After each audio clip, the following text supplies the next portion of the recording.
conversation would be good, and just making sure that the cricket that, you know, a lot of fans love is, you know, protected, I think is a big by and large, certainly counties produce accounts. But it is the older membership who by and large would take an interest in what that is telling them, and one doesn't expect a new 12-year-old cult member to be, they just want to get out there and watch and play cricket. It's the older generation's responsibility to nurture the game and bring on, even as it develops, but to keep it fresh and healthy by bringing in young people to it. I think the concern that is being expressed and the way you're describing it, what you're being told, is that there's a lack of confidence in it's being done in the right way, even if the intent is the right intent. So the other thing, you touched on it there actually, you mentioned free to air a couple of times. Where and how, by and large, do respondents to the survey, the 3,000 respondents, where and how do they tend to watch their broadcast cricket? Yeah, I mean, so it was Channel 4 was high, it was really high, but then YouTube and their kind of streaming services were also really popular. So I think that's really, you know, interesting. Obviously, yeah, the free to air broadcaster, and then Sky was, you know, high above there too. And but yeah, the kind of YouTube and that the watching online has become really popular as well, and that's obviously helped with all the kind of the county streaming services that there are now. So I think, you know, people are watching their cricket however they can, but are really engaged in it, and the free to air elements are, you know, still really important, I think. I mean, there's all the way through our surveys, there's always a really strong call to action for there to be free to air elements of any ICC, you know, championship, which I think is definitely something that we'll be communicating moving forward, because, you know, it's such a shame that there was the World Test Championship, and, you know, it was kind of limited in how it could be viewed. But yeah, I you know, the kind of the prevalence of YouTube and stuff like that was really noticeable in the survey. Well, let's just go back over one or two of those key stats. So we've sort of lodged them. 63% of fans feel negatively about the 100. 43% of fans intend to watch more cricket compared to 2019. Just remembering we skipped a year, didn't we? Simply by the circumstances. Yeah. 33% of fans more engaged with cricket now than in 2019. 94% think that not prioritising the county championship will impact Test cricket. Now that to me is a huge stat. That's an overwhelming majority, and before anyone throws that back and says, oh yeah, but it's old county members, it isn't. Remember, 40% of those respondents, 45% of those respondents were at the younger end of that scale. 93% believing ICC tournaments should have an element of free to air, and 22% believe the ECB, only 22% of fans believe the ECB considers fans when making a decision. So that was some pretty rich feedback. It's pretty clear on the concerns around the 100. It's pretty clear on scheduling, and it's pretty clear on how it wants to consume cricket, whilst offering some good news around the fact, despite all of that, more people want to do more, which is massively great. Yeah, massively. And this is the point with it all, you know, like what we're trying to do at the Cricket Sports Association is be positive within the game. It isn't just to sit here and criticise every decision that's made, because we understand that there's, you know, decisions have to be made, and people are going to like whatever the decision is. Some people are going to like it and some people aren't.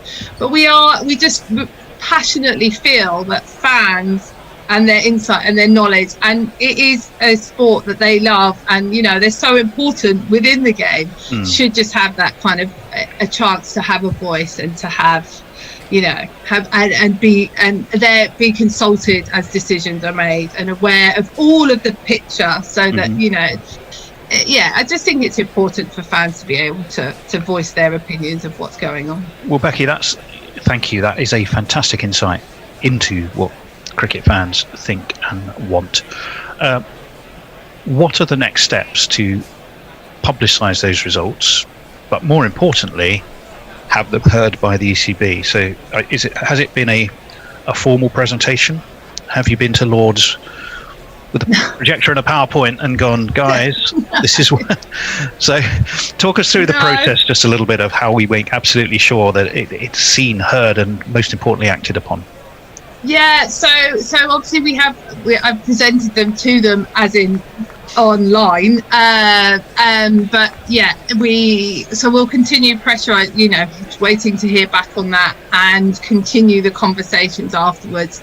And I don't know what the response is going to be, so it's hard to say exactly what that will look like, but absolutely I think continuing the conversation, continuing to publicize the results. As I say, this isn't okay, well, we've done the survey now. This is what we will be talking about for the next year, and just keep, when things are happening, either reactively or proactively, kind of talking about this is what fans think. Very much pushing for that kind of more formal recognition. So whether that is a fan advisory board or whatever it could be, really trying to get that kind of happening. As I say, also working with the county fan groups and county members in terms of kind of getting members and that on the boards or committees within the counties as well is also really key.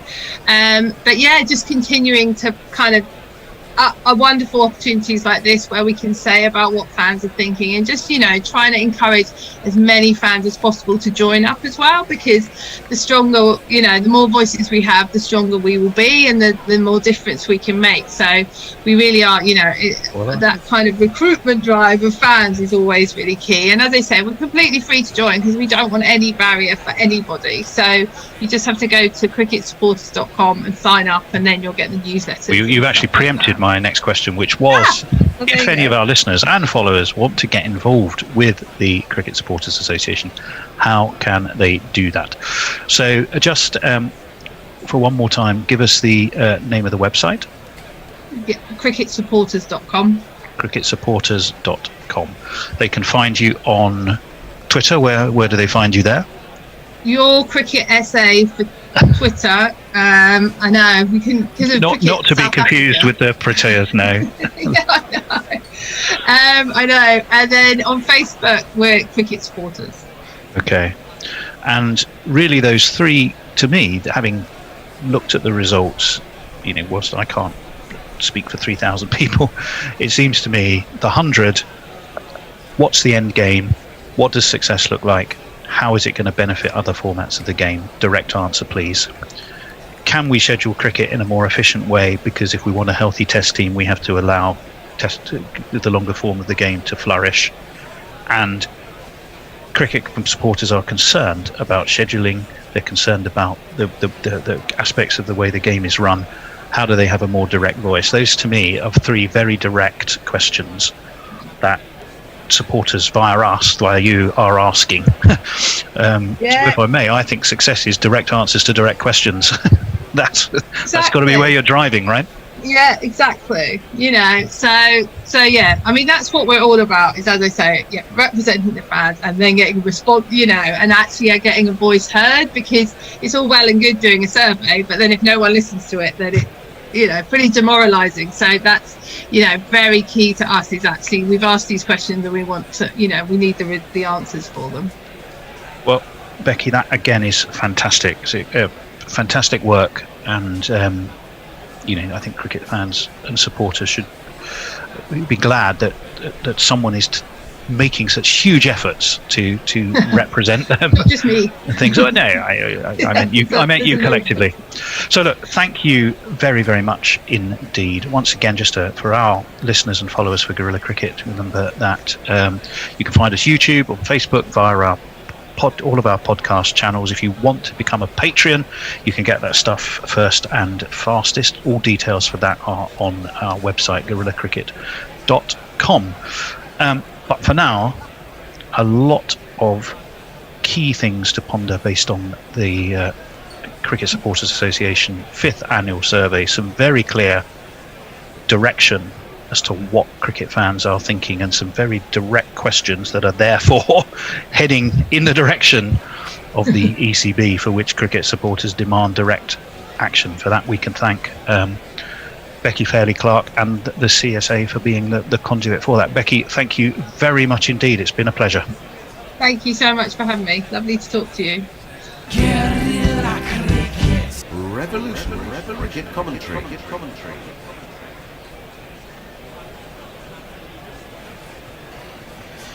Well, welcome back. Welcome back from that little chat that Tony had with Becky from the Cricket Supporters Association, and we have fantastic news.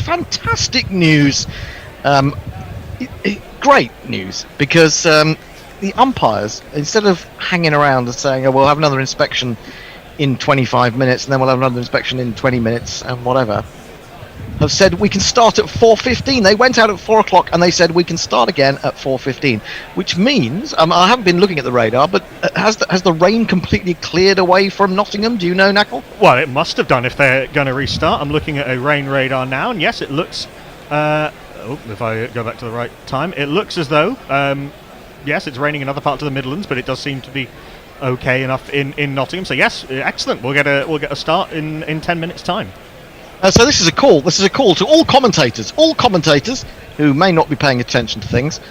Be prepared. My rotors are now, as they were from 4 o'clock, but with 5 minutes snatched from each session. So we'll be going 4:15 to 4:40, blah blah blah, and so on till the end of play, whenever that may be. Yeah. I imagine. Sorry, I imagine we'll now go to light permitting 7 p.m. I'm not 100% sure. We'll have to wait and see. They never really tell you these things, do they? We're watching the women's 100 match on the main Sky channel at the moment, which is the Originals, is it not? The Originals are playing against top of the table Originals, yes, against the Brave. Against the is it the Brave? Yes, the Southern Brave, but the Southern not very good. Well, Southern Brave, they are my team. I've decided. In fact, sorry, completely the other way around. I switched over my my epithets. Oh yes, they won 4 out of 4, didn't they? Top of the table Brave against the thus far winless Originals. Winless Originals. Yeah, like the winless spirit in the men's competition, which is quite entertaining to see Owen Morgan's team struggling in that, as he is a prime mover behind franchise cricket, as we know. But it's going quite well. It's be a consequence of playing at Lords these days. Could be that, couldn't it? Yeah, as we welcome Messi Jez back. Now, I'm going to disappear because, basically, according to my rotors, we have... who do we have on? Fred and Tony should be on with Messi me. Jez. Okay, well, I'm going to leave you to it. The cricket is starting again at 4:15, and as I said, we're doing 25-minute sessions for the time being until we know exactly what's happening. All right. Where are Knackle and I going to find all those words to fill in the intervening 7 minutes? Well, I can't imagine so retiring and reserved as you two, and with so little to say for yourselves. I think that will be entertaining, and anyone should tune in for that. I'll be back in a little while. Yeah, just to let you know, India will restart at 125 for 4 with 5 balls left of a James Anderson over from the Radcliffe Road end, with KL Rahul holding the innings together at 57 not out, and Rishabh Pant on 7 not out has already pinged one glorious boundary through the covers after India collapsed from 97 for none in the last over before the start of the last over before lunch to 5 overs later 112 for 4 with Rohit Sharma pulling a top edge, really very rare that he gets a pull shot wrong, but he did, down the throat of Sam Curran at long leg off the bowling of Ollie Robinson for 36 of 107 balls, and then James Anderson, another late career masterclass from him, dismissing Cheteshwar Pujara and Virat Kohli in consecutive deliveries with perfectly pitched outswingers that took the edge through to Jos Buttler. Pujara gone for 4 off 16. Virat Kohli, who was so magnificent the last time India were in England, who Anderson hasn't dismissed since 2014, gone for a golden duck. And Ajinkya Rahane got 5 off 5, 4 of which were through him nearly running himself out and getting overthrows. Managed to run himself out at the second time of asking. He caught himself through for a single when KL Rahul pushed straight to Johnny Bairstow at point. KL Rahul didn't move. Ajinkya Rahane tried to get back and was beaten by the direct hit. His skittish innings was ended. There have been 16 extras, including 8 no balls, which is a bit of an issue for England. But if we get, friends, uninterrupted cricket for the rest of today, we could be in for an absolutely fascinating few hours. Isn't it lovely to have Test cricket back? Hello, Tony. Hello. It's almost like cricket is good. Who'd have thunk it? Well, I got a vision today. I got to see what white ball cricket will eventually end up like. It's where every player has a bat at the same time, and they actually remove the wickets and put in things called goals instead. They change the innings into quarters, and they play it on a blue pitch, and it's incredibly fast. So this is some sort of kids quick hockey. Cricket. Oh, well, it's actually hockey, but I can't believe how fast hockey is. They play it. Olympic hockey is so fast. It's so much fun to watch. It doesn't remind me at all of what we used to play in ankle-deep mud when I was at school. That's the voice of messages. I'm going to get out of here and hand over to your commentators from now until 4:40, which are messages doing some summarising, Tony Bishop reading some tweets and Facebook messages and YouTube messages. We're on our backup YouTube channel. If I can find them, I'm trying to find out where that is, but I'm sure I'll work it out. I've put a link. I'll put a link in. I put a link on our Twitter feed, and I'll put a link in the WhatsApp group as well. Okay. But we're on our backup YouTube channel because of a malicious copyright strike.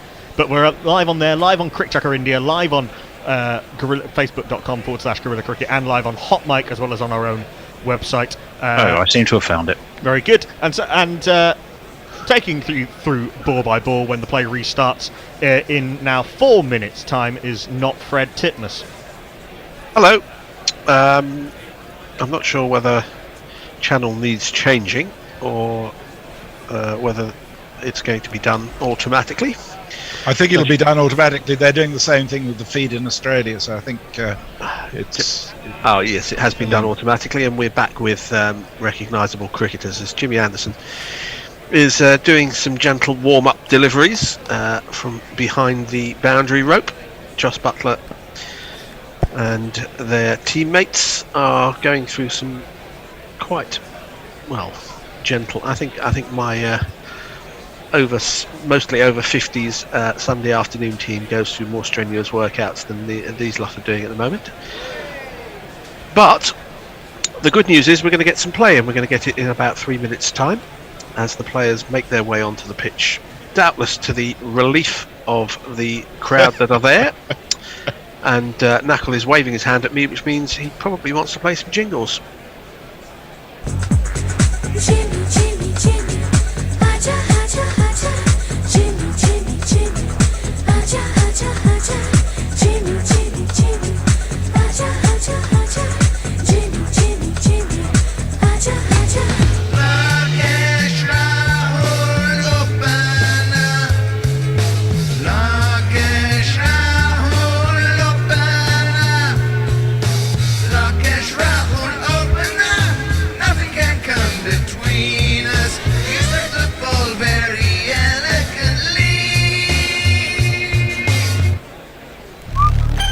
Yes. Short and sweet, like some of Rishabh Pant's innings.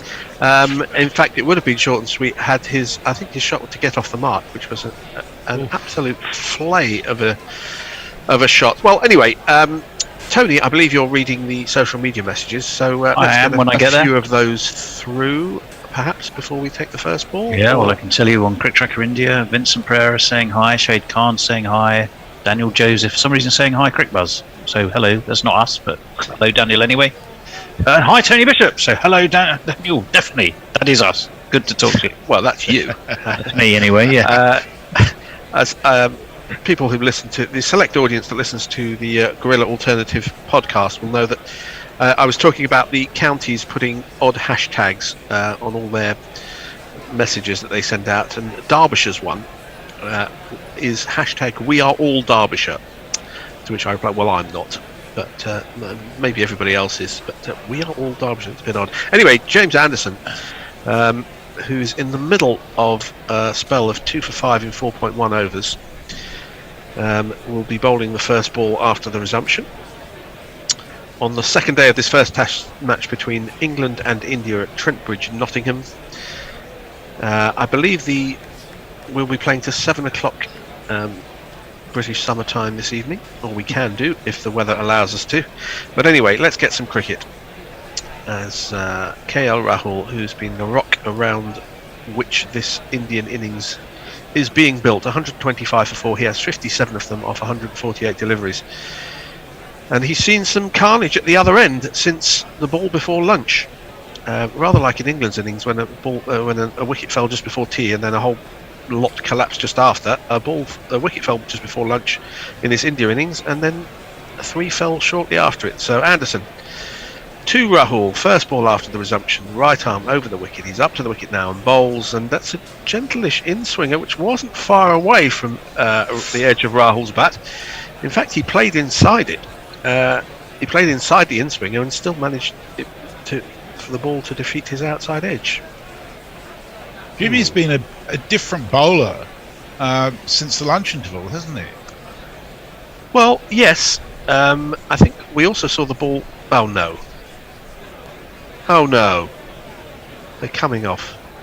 Oh, you're joking. That's bullshit. It may be raining. That is bullshit. Seriously. Oh, yeah, it is raining. Root has summoned the umpire towards him and say, "What's going on, young man?" And he's being told that they're going to leave the field. With a distinctly exasperated look on his face based on the reply he got, I can see. I'm not surprised. I mean, yes, the umpires do not summon the rain, but well, if I was talking in a Liverpool accent, I'd say cricket shooting itself in the foot. We should actually have that as a jingle of its own. That should be the motto for the ECB, shouldn't it? Well, I'm disappointed. Well, to be fair, it's not just the ECB in this respect. It's the whole of cricket does it to itself, it seems to me. Well, what a riveting session that was. Read some tweets and shit. I don't know. Well, the tweets are from me and Tony. No, not entirely. Warren has popped up and said, "Happy to have you and cricket back." Well, Warren, that lasted a long time, didn't it? It was a rather glorious but brief one delivery. And I'd like to see a replay of it. Actually. How far away was it from the edge of Rahul's bat? It was a beautiful delivery. The lights as sessions go, that was one of England's better ones. Jay Grover is with us, of course. Of course he is. He is. Derbyshire, where you take visitors because South Yorkshire is utter toss. Not very far away from you in Sheffield. I mean, no, Sheffield is the edge of Derbyshire, isn't it? The Peak District and Sheffield are not far apart. One is beautiful and one isn't. I'll let you choose which way around. The ground that Yorkshire used to play in at Sheffield was Abbeydale Park. I think might technically have been in Derbyshire, or may have been annexed by Yorkshire in one of their fit of colonisations. Yes. But like in less than a heartbeat, rather than stay and discuss Test cricket, Sky has immediately gone to Manchester to prove A, there's a fantastic crowd, B, the atmosphere is electric. It is electric. It's always electric at the 100. And C, there's some people playing 100 cricket. It does include, rather encouragingly, Sarah Taylor, so undoubtedly worth watching for that alone. Yeah, are there any more tweets? Yes, let me see. What's Warren again said, who is giving the umpires weather advice? Is it Michael Fish? I don't know. God is punishing you, says Jeff Perkins, for playing the Dane Pete jingle. Let's not travel down that alleyway again. Well, in that case, the Ansari one's going to bring the whole of tomorrow off. Well, there's a difference between the two. I mean, the Ansari is a highly professional production. I just don't happen to like it. Whereas the Dane Pete one is interesting. Full house at Old Trafford, enjoying the electric atmosphere. Yeah, it's incredible, beautiful. I mean, they're very small. Those people in that stand, though. Yeah, a lot of them are wearing sort of grey suits, fancy dress, aren't they? They obviously went to camouflage class and passed with flying colours, or indeed lack of flying colours. But there we go. Hello to Sonu San, to Lucky Luxman to Sahel Khan and to Duraraj Satyaraj. Welcome to you. Welcome also to Ashraf Kazoo, and we mentioned Vincent Pereira earlier, but welcome indeed to you too. So lots of people there. Not many people have found our new YouTube channel yet. Obviously, being found is fairly key to being heard or seen, and all a little bit new. So hopefully we'll be back in our normal YouTube home when the bear sorts it out. Do we know what it was we got dinged for? We got pinged. Yes, I know, but for Pinged, what? dinged. Is it one of the new jingles, or was it? No, I think it was just an automatic, somebody seeing cricket coverage. And Oh, one of those. Normally it's a musical reason on YouTube. Mayank says, I was so surprised the umpires decided to resume at 4:15, considering they knew the rain was only a few feet away at the time, that they made that decision. Well, I've got to say, I've been following the weather forecast over Trent Bridge, and I wasn't optimistic, but I kept my thoughts to myself as Fred enthusiastically led us into just the one ball before they went off again. But there we go. The Pommy Bears are busily at work. They've got 92 off 72. The Towers, I believe. Where are you seeing the score? I have no idea what's going on here. This is the first I've seen of this competition, and I'm struggling to. So the runs are on the left-hand pillar, and the balls remaining are on the right-hand pillar.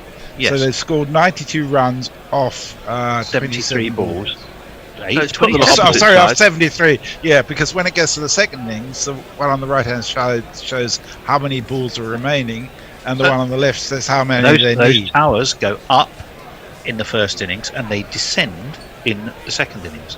And they cut off a quarter of the screen, and it's a pain in the ass. I don't know. Above the 92, it seems to say 53. What's that about? No, that's the symbol for the Southern Braves. Southern Braves. Southern Sirens. No, 53. SB. Yes, SB. Yeah. Southern Braves. Which is rather better than the one of the Oval Invincibles, which is someone giving you the finger. The Oval Beatables, as we now call them, having lost twice. They should have the Oval Invincible should be somebody shooting a crossbow bolt. That should be their logo. That would actually show at least some sense of humour on their part. Well, the Welsh Fire clearly, forgotten issues of cottages and holiday makers. Yeah, but there we go. Well, so what should we do, chap? Should we continue chittering and chattering, or do we? We could even commentate on some 100 if you like. No, let's not. Let's be true to ourselves. We did do a 100 game, and I think, to be fair, we did it full justice. We approached it with a comparatively open mind and commentated upon what we saw. I think the ECB would rather you approached it with an open wallet. And the atmosphere was electric. The crowd was absolutely rammed. Full. Yep. Every seat taken. People haven't been thrown out for drunkenness because this is the new young audience. This may be the highest ever audience for a women's game in England. Could be. Yeah, that's probably true. Well, except obviously. Now, I'm making a facetious reference to somebody who said that about one of these games, failing to mention that there was a men's game on after it. So, and it was all for one ticket price. Solus or I compared it to 100,000 people watching Nick Kershaw at Wembley, and also the other people at Live Aid. Yeah. So, if you're just joining us, we came back after a rain break for one ball, and then it rained again. That one ball was a dot ball, so Anderson's over is this over has been one ball and then an hour's break, and then one ball and then another break. Well, he's getting on, Jimmy. You think they're taking? You can't overstretch him between deliveries. Yeah, you can't overstretch him. He needs to put his feet up, have a couple of sandwiches, maybe, as you rightly say, an ice bath, then come back out and bowl his next ball. Well, it's part of the rest and rotation policy that's going to look after him until the end. Yeah, they did the early tea thing. I guess now they're doing early cocktails. To make a slightly less facetious point, though, it will be a help to Joe Root that he doesn't have to worry about over bowling his seamers if they have extended breaks, because they could get away with bowling just the four bowlers and not have to bowl himself or the high quality test spinner Dan Lawrence to take the pressure off his seamers, because rain breaks do that for you. I do have some news, by the way, here from Leah. This is quite interesting, actually. There have been some jokers going around YouTube pretending to represent the ECB. They hit the real ECB as well. Tell us more. So did we get dinged by a fake ECB who actually then also hit the real ECB? Good Lord. This is quite extraordinary if that's true. England apparently have won that session, says Jay Grover. Well, yeah, I think they have. But, draw, India will be pleased to have got through that session without losing a wicket. That's true, that one ball. Let's talk. I'll tell you what we should discuss. Jofra Archer. That's an interest. I'm sure it's been discussed at length already, but not really. That's troublesome news from an England perspective. It's troublesome news from his perspective, isn't it? You know, I have Tymel Mills now in my head of a body that just can't play a longer format of the game, and I worry desperately if Jofra's in that position. Hopefully surgery and whatever it is he needs will see him right, but fast bowlers with the repetitive stress factors is not a good combination. The likelihood was he was not going to have got any significant cricket before a winter tour, so there would always have been question marks about his fitness, to complete a test match. In some respects, this, not in a good way, but it clarifies the situation, because if England would have taken Archer and Wood to Australia with players who have had injuries or are prone to injuries, you can never, it's not something you can guarantee, and it's always at the back of your mind whether one or more of them are not going to be available for you. As it is, they're not going to have that issue with Archer now. They would prefer to have him, but they're not going to. So they can they've got the preparation to not have to worry about taking him along and seeing whether he's going to be fit or not. It doesn't help. No, I mean, but it doesn't help. But it I'm not saying it makes it easier, but it does. There is some clarity at least. Yeah, if you've got clarity and a bit of time to plan with. I mean, we are of course at Trent Bridge in Nottingham. Many years ago, if you needed to whistle up a quick fast bowler or two, you'd have just had a look down the local pit, wouldn't you? And Trent Bridge would have served you exactly what it takes to deal with Australia. But Sue's got the bloodiest boots. I mean, it seems to me that completely the wrong city, Messrs. That's Manchester, for goodness sake. Oh, it's all the north, right? But the thing that it seems to me, yes, it is really concerning for Archer. From England's point of view, I think it's less significant than if, say, Root had become injured, because of the depth of the fast bowling stocks in England seemed to me to be pretty healthy. Well, it's certainly healthier than the depth of the batting stock. I think we can say that for certain. They have a lot of similar bowlers in reserve. There's not similar to Archer, but I mean, as their fast medium bowlers, they've got people who are not in this squad at the moment. You've got Saqib, you've got Ollie Stone. I was particularly impressed with Saqib, but when I saw him, I must admit. Yeah, that was in a different form of the game. Yes, it's a bit different having to bowl 25 overs a day in a test match. But yes, if England do have depth, it's in their fast medium bowling, no question about it. But again, in Australia, it can be tough for bowlers. Is it finally the time for Tom Helm to? He's been nurtured and sat. The ECB have had him marked for a long time. He's not taking that many wickets and bowling consistently well. No, I agree. It was a slightly facetious question. Yes. Well, I still reckon your call from yesterday about Darren Stevens has got some merit. You can't really see him, When's the and the ECB could save some money because he gets a pension at the same time, so they can take that off his pay. That's true. No, won't heard a word sent against him. I feel sorry. He won't hear a word said against you because his hearing's beginning to go, I think. What are we going to do? We're going to play some more highlights. I guess that makes sense, doesn't it? Well, we can. We can. We'll all wait. The latest news from the ground. Let's give you the most up-to-date information we have, which of course Sky aren't bothering with because they wouldn't want to interrupt. Electric An atmosphere. absolutely appalling piece of fielding there at the electric atmosphere in the rammed Old Trafford. Why don't they just call the whole tournament Electric Atmosphere? You know, sounds like- Yeah. They should have a theme tune by Eddie Grant, shouldn't it? We're gonna. That was Electric Avenue, wasn't it? Not Yes. Electric Atmosphere. We're gonna rock round to Electric Atmosphere. Right. The latest news, as of 23 minutes past 4, anyway, was it's raining properly and the covers are on. Well, so that means nothing's going to happen imminently. I suggest that we go to highlights, and of course we will keep monitoring it, and we'll be back as soon as there's any prospect of play. Indeed. Thank you, I'm gentlemen. sure we'll get plenty more Wibble opportunities during this test match, given the forecast. What have you got for us, Knuckle? We've got the second innings of the World Cup final from 2019. Which is great listening. No spoilers. Tell anybody what happened. Yes, you beat me to it, Fred. Right. New Zealand and England. New Okay. Zealand taking the field. England will have to chase 242 to win the World Cup after 47 and a half matches. It all comes down to the next 2 or 3 hours.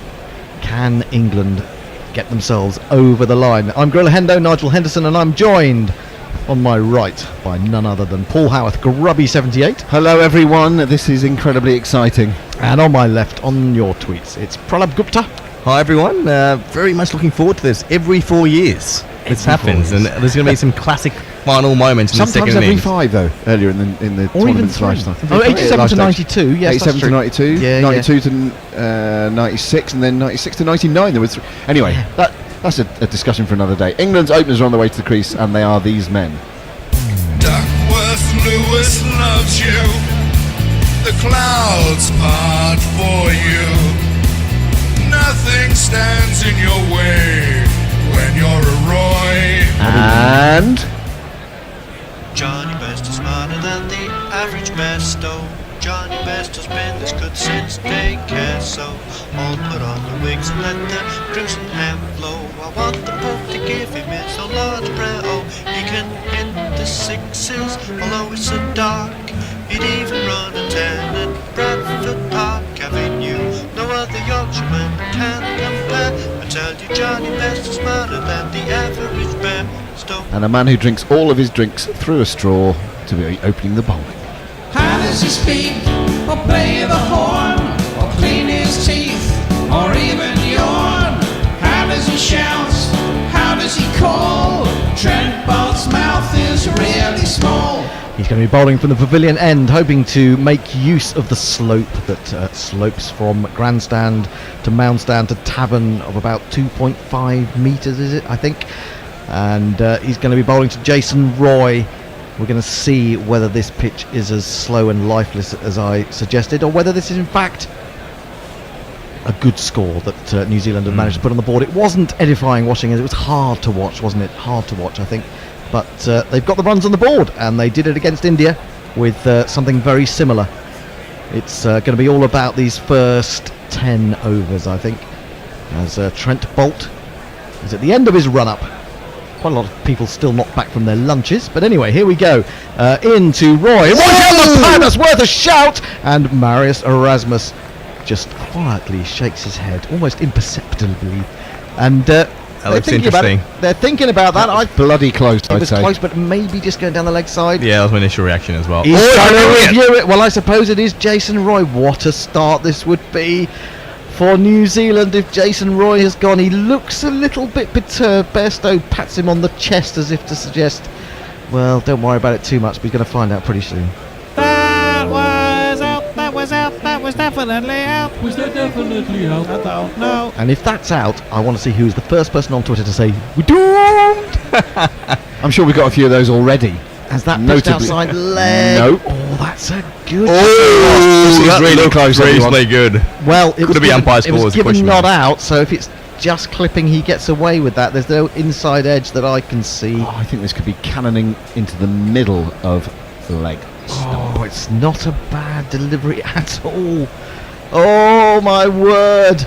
Jason Roy, it's not pitching outside. Oh, it's impact in line, and it's umpires, he's lucky. He's a lucky man. He survives. It's the time of year. It's the era of Jason Roy. He has survived. It's a good decision by the umpire. Or maybe not. Oh, the New Zealand fans, the sailors particularly, are taking their hats off. And on such small margins. Indeed, indeed. You almost want Dharmasena to be umpiring that one. Oh goodness, no, because that would have been given out, and he'd have been well back in the dressing room. Well, there you go. What a dramatic opening to the England reply, and a warning there that England should not be complacent. This one comes back into Roy. He drives, gets a thick outside edge. Was playing for a little bit more swing than there was. Flies away down to third man, and they come through for a single. Roy will be absolutely delighted to be off strike. Well, yeah. I don't. Yes, he will be. He will be. It's just taking me back to the New Zealand opening, where Nichols was given out, wasn't he? And then reviewed, and that was overturned. Yep. And he had yet to score at that point. He went on to get 55 and be the top scorer for New Zealand. So maybe that's a good omen for Jason Roy. I need to get hold of Jason Roy and ask him what this week's lottery numbers are. Well, the New Zealand players can barely believe it. That would have been a great start for them. Well, it would have been. I was giving it out when I first saw it, I have to say, and had it been given out on the field, it would have been upheld on the field. Yeah, well, it was very much worth a shout, wasn't it? Bolt then to Bairstow for the first time with Batiloff. Just one slip, and he leaves this one outside the off stump. Through it goes to Tom Latham, and there is no run. Yeah, I'm actually, as an England fan, I'm quite happy to see Johnny Bairstow not play at that one. Yes. You want to feel bat on ball, don't you, at the start of your innings, and certainly these two England openers. But that maybe betrays a healthy mindset of just need to play properly. There's a man at a shortish square leg as Bairstow goes onto the back foot, defends this back to Bolt, who's bowling with real aggression. He gives a big stare to Bairstow as he pushes that one back to him. Certainly in their faces already, New Zealand, and that's the way they've got to be. Keep it full. If I were Trent Bolt, just keep it full. Yep. And we saw how Bolt dragged Virat Kohli across the crease by bowling a little bit wider of off stump. Got him to come across and then got him one with the one that came back. Is he going to do the same with Johnny Bairstow? No, he's going to hit him on the pad, however. This one was probably going down the leg side. It runs into the onside. It's fielded by who is that? That's Nichols, I think. And there is no run. Yeah, you just need the maturity from these two batsmen. They don't have to go hard at it. It's understanding it's a World Cup final, 240 to chase. But equally, it's fine to be none for 50 after 10. Yes, absolutely fine. Yeah, none for 50. And also, look at the way that they played Mitchell Starc the other day as well. They showed great maturity in the way that they batted against him. Bolt in! Oh, it's jagging back in the air to Bairstow. Gets his bat down on it at the last minute, jabs it behind square. There is the man there to field. Hoping for the catch. Trent Bolt can't believe it. He's just shaking his head as he walks away at the end of that over. England have negotiated the first over. They are 1-1. What a great first over it was from Trent Bolt as well. You have to tip your hat to him there. A great start to the World Cup. Natalie van der Wood. Hi guys, we're a mixed bunch of South Africans, Irish and Belgians. Oh, wow. Listening to you in France. Great commentary. Any idea how we can listen to the Wimbledon men's final? No. Stay with us, Natalie. Don't go there. And one after the first over, Dr. Leonie Hicks. Is it acceptable to watch the run chase from behind the sofa? I think it's the only place to watch it. And through your fingers. We've got a couple of sofas in the green room, so we'll all be lining up behind that, no doubt. And with a stuffed drunk. And as the prophecy goes, Durban Oak, fuck me, we're doomed. Yeah, I told you. It's Matt Henry who's going to bowl from the nursery end, and he has a jingle that goes a little bit like this. You could never trust a man with two first names. Matt Henry. Two slips as he's in to bowl to Roy, who comes down in front of his pad. Lucky that he got full face of the bat onto that, turned it towards mid-wicket, and there is no run. Of course, remember that Matt Henry was the man who started it all off against India, took the wicket of Rohit Sharma early on. Yeah. It's got a place, wouldn't look at a place in Coronation Street or Wallace and Gromit. Do you think so? Matt Henry, yeah. Certain elements nice sort of dark navy suit. Northernness about him, I suppose. He's in again, bowling to Roy. Roy's on the inside edge by that one. Had a little punch at that, left the gap, through it went, but it bounced over the top of the stumps. Tell you what, looks like Roy's day at the moment. Yeah. Ooh dear, he's not really very near that, was he? And that has come back up the hill, hasn't it? Did he deliberately roll his fingers over that one? Yeah, he did. Bit like an off spin. Yeah, lovely delivery. Just a little bit of movement back. He comes in again to bowl to Roy. Roy is beaten by that one, which goes the other way. This is fabulous bowling from Matt Henry. It was a little bit shorter of length, but it just kept going. And after receiving that ball before, that will have surprised him a little bit. We have a poll. I didn't know we had a poll. We have a poll which was based on who we thought would win. We had 48% thinking England win, 28% New Zealand, and 24% are expecting a super over. 24%. 24%. This is already a super over, if you ask me. From Matt Henry, who's in again to bowl to Roy. Roy now decides to come down the wicket to negate as much of the movement and swing that he can. Plays this one comfortably enough up to mid-on, and there is no run. Not a man who's over-blessed with intelligence, I'd say, Jason Roy, but that was quite intelligent batting, I think. Well, I don't mind if whether you're you can be as stupid as you like off the pitch as long as you have cricketing intelligence. That's what I always go along with. Anyway, but yeah, you're right. He did take a pace down, just to try to negate any of that late swing that you might be getting.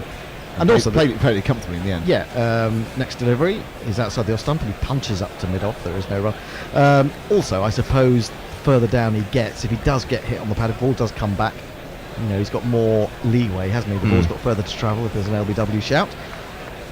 Anyway, 5 dot balls from Henry to start with. Shipman has got this comment about the umpiring the World Cup has been pretty pathetic, but I'd say that decision was just line ball. Yeah. It's easy to knock the umpires with the technology, but they generally do a good job. Full, but that's too full, and it's driven by Roy. Even with the timing and force that he has, this outfield does seem to be a little bit slow, but it does run to the nursery end for 4 runs. 1, 2, 3, 4. Spoiled what had been a very good over until that point. England moved to 5 for no wickets. Leah Ashwin takes 6 and top scores for knots against Surrey. What a hero. Rakesh Pradhan, it was out. How the umpire gave it not out in the first place is shocking. Sportsnet, more than clipping. Hang on here. It was hitting half the stump, so it's perfectly reasonable to give it not out. Yeah, no, I agree. I think there's some comments here from a couple of fans who just believe it was more than clipping and it should have been given, but I would say they'd be all Kiwi supporters or England haters who would be in that category. And Muttley, too much excitement, I can't cope. Get back on your rug, Muttley. Yeah, steady on.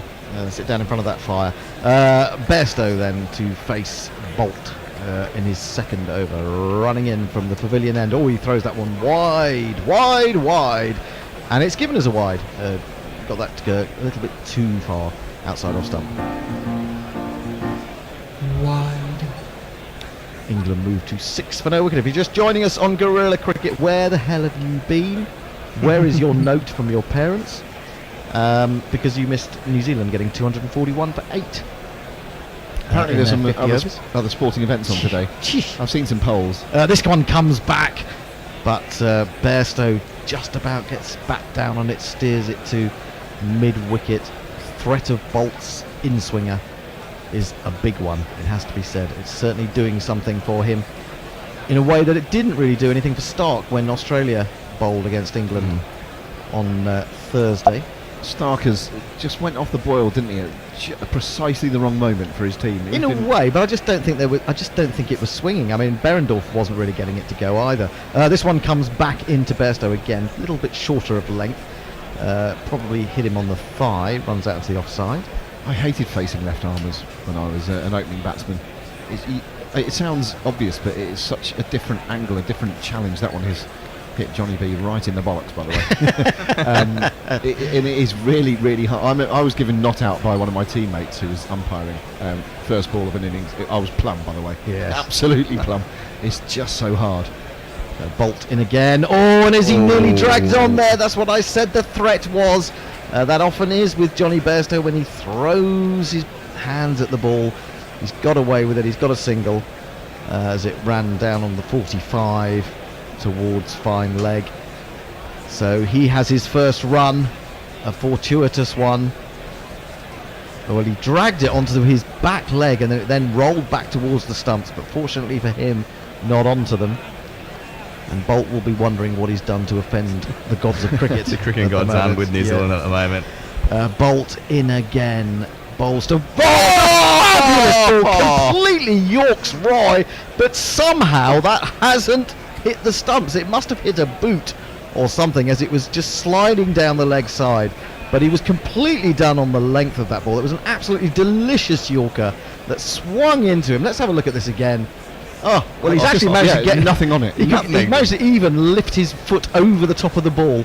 He was done completely by Bolt, and this is a fabulous opening spell. Swung which that too far, deserves a Trent. wicket, yes. Bolt in again, and he's down the wicket, and he plays that really well. With a flick of the wrist, he guides that away through extra cover, and that's a good response from Roy, and it's 4 runs. It's Nissan She. It's Nissan She. It's not dull, is it? Not dull at all. This is it's all happening out there at the moment, and New Zealand will feel rather sore that they haven't already picked up a wicket, but England responding well and trying to play their shots when they can. Just that game of centimetres, a few centimetres here and there, and how different would this be right now? Absolutely. I think that's probably, it is true of sport, isn't it? When you think of the, another lovely ball, but he's met that with the full face of the bat. They've run through for a single as Kane Williamson comes over from mid-off to field.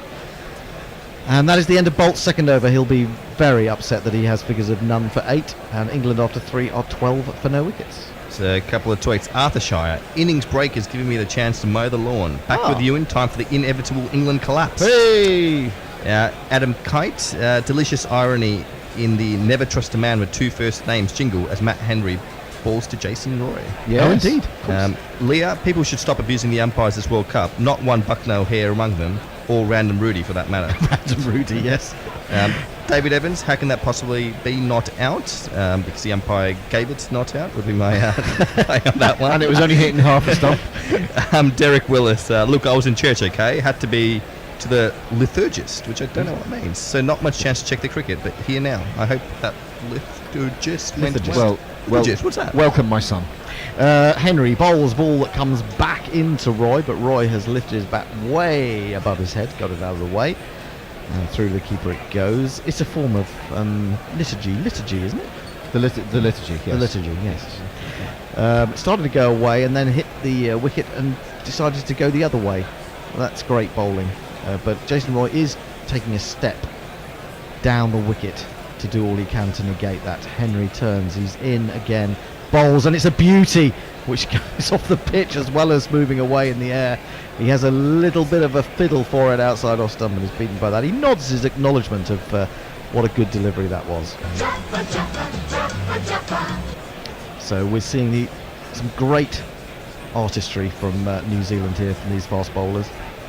Great artistry from Dr. Dan Diper as well. Some beautiful images that you see of some wickets we've seen in the New Zealand innings. Absolutely. Head to our Twitter page for more. Indeed. Here's Henry again into Roy, and it's on his legs, and he flicks that away down to long leg. It'll only be a single because it hurried down to the backfielder there, who is Lockie Ferguson.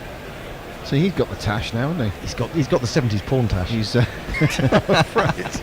He really has. He could have just stepped out of the pages of, I don't know, whatever. Is he just? It's been passed on from Jimmy Neesham to him. I think it's reached its fruition in Lockie. He's playing with bats and balls. Yeah, looks a bit peach fuzzy to me. Remember that line from Beverly Hills Cop? I don't know. That is his tash. Peach fuzz. Peach fuzz about his top lip. Big dark, dirty cloud over Lords at the moment, but no rain, as far as we can tell.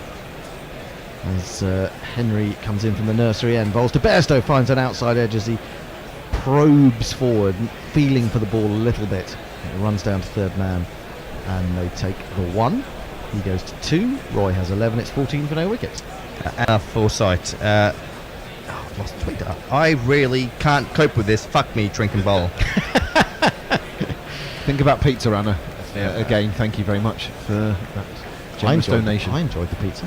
Me too. Most of it was cold by the time I got to the second helping, sadly. But there you go. Henry in again to Roy. Roy jabs this away from his waist towards Guptill at mid-wicket. There is no run. What you want to do there is eat faster. Yeah, that's true. I had one really big juicy piece to start with just before my those last 10 overs. But yeah, by the time I got out there for the second helping, all of us have all of you have spoilt us enormously. Have with donuts and pizzas and beer and everything. Thank you. We can't eat it all. We can't eat it all. Down the wicket comes Roy. Smashes that over the top of mid-on. It's going to plug. It's not gone very far. It's going to plug. Sort of about 20 yards inside the boundary at Cow. But they've got back for 2. It wasn't much fun to watch, but it was effective. England have now reached 16 for no wicket after 4. Nice work there. They just went along with it and tried to hit it out of the ground, but that is the way he plays. Muttley, surprisingly, we're only 0.89 runs below the run rate. After that shot, I would say maybe slightly ahead. Jay Grover, hello, my name is Jay. I've just made my bed. Nothing else happened in my flat during lunch. What's all the shouting about? Jay, I don't even want to imagine what else has been going on in the lunch break in your flat or anywhere near you. Yeah, we've got a couple of score updates from Otis Sayman, just for those who are interested in other sports apart from cricket. Djokovic took the first set, 7-6. Federer up a break in the second. Good. Vettel drove into the back of Verstappen. Hamilton, Bottas, Leclerc with 6 laps to go. Bottas has to pit again. Bowls, and Bairstow hits this with the swing quite nicely, crisply really, but straight to mid-wicket, and there is no run. It's a very interesting start this has been, as it was really to the New Zealand innings. I think that there's been helpful conditions to the bowlers all day really. When it stopped swinging and moving off the pitch has just died a little bit, so it's been difficult to play fluent strokes. Yes. I would say you can't trust it 100%. No. Bolt in again to Bairstow, and Bairstow, oh wow, I thought he'd been bowled by that, but actually it just hit him high on the thigh. Again it came right back into him, defeated his shot. The ball rebounded away to first slip, and there is no run. Rich Clark has got some perfect tactical advice. On holiday, tactically told my wife that I would look after my son so she could have a nap in the innings break. Now sitting on a sun lounger with a glass of wine while she's running ragged by him, cashing in for the next hour. Oh, that's crafty. Did you make sure that was during your son's sleep time? Very Hope she's not listening. Very good. Bolt in again to Bairstow. Bairstow drives. He's going to get runs here. He's pierced the field on the offside, and that is going to run away towards the grandstand for 4 runs.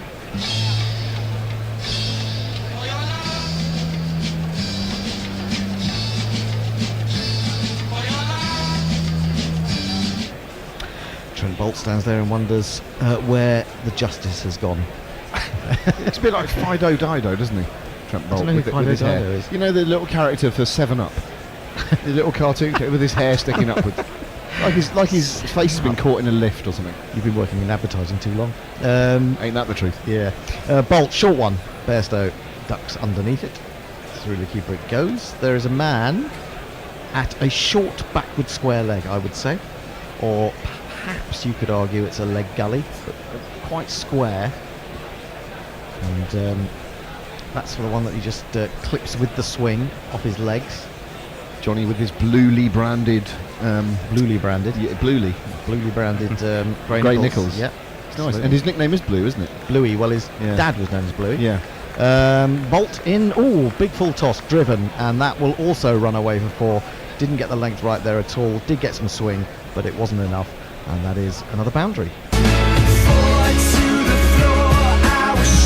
England move to 24 for no wicket. Roy has 13. Bairstow with that shot goes into double figures. He has 10 from 13 deliveries. 1 ball remaining in Bolt's 3rd over.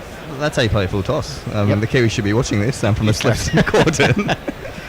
Yeah, it can take you by surprise, the low full toss, can't it? It can. That one was right in the zone for him just to guide effortlessly through the covers. Yeah, it does. I mean, it disrupts your rhythm a little bit, doesn't it? And you can be late or a bit early on it. Bairstow now 506 runs in this tournament. Defends the next ball from Bolt, which is the final one of the over. He's now bowled 3 overs and has none for 16. Parks. My innings breaks gave me some time to whiz the motor down to the car wash and pop some more washing on the line. Rock and roll Sunday. Yeah, more of your Sunday stories here, please.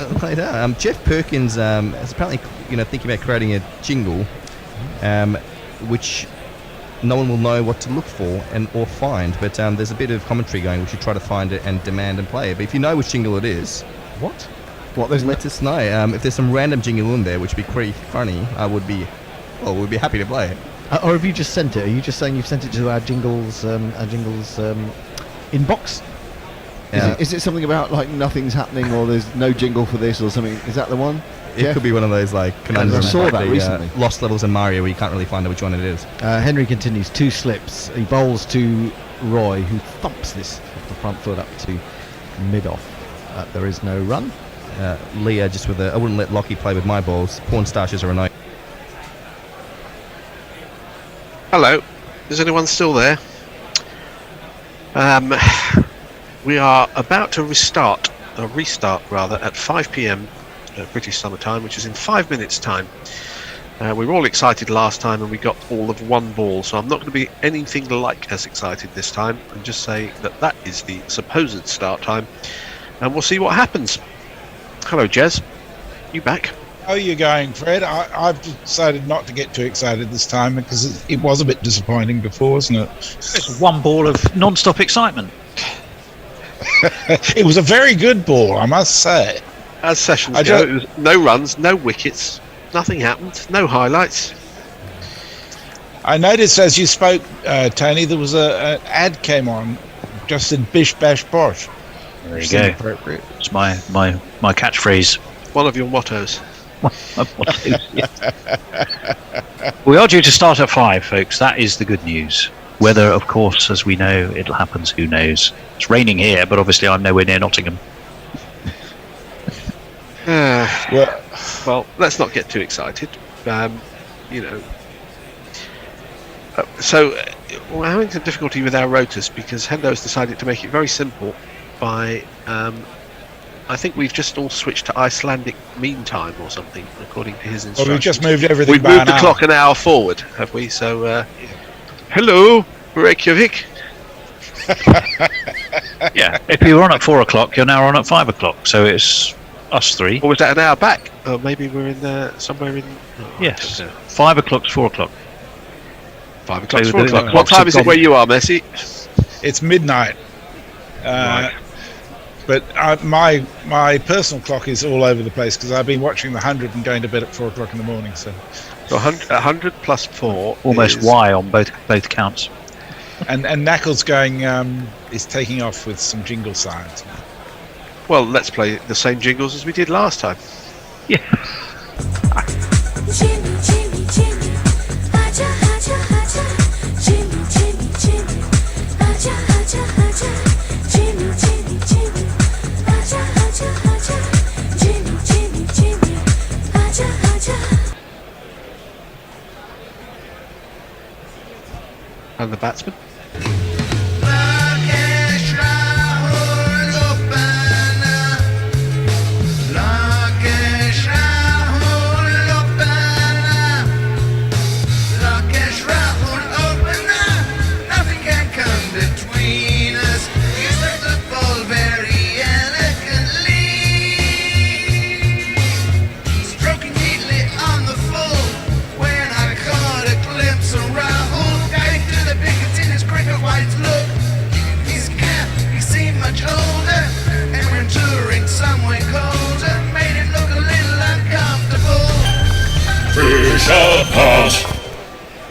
Well, we've gone for the 2 extremes of lengths of jingle there between Rahul and Pant, but they are the 2 batsmen who hopefully will be resuming.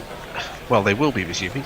Well, it's funny because they give an arbitrary time and say let's start at 5 o'clock, and then they all get out there at 4:55 and nothing happens for 5 minutes because they've said we're not starting till 5 o'clock. But now we are starting. 2 slips in a gully. Finding reasons not to play cricket. As Jimmy Anderson bowls the 3rd ball of this over, which has taken about 2 hours so far, and he will be bowling to Lokesh Rahul, and the crowd are being G'd up.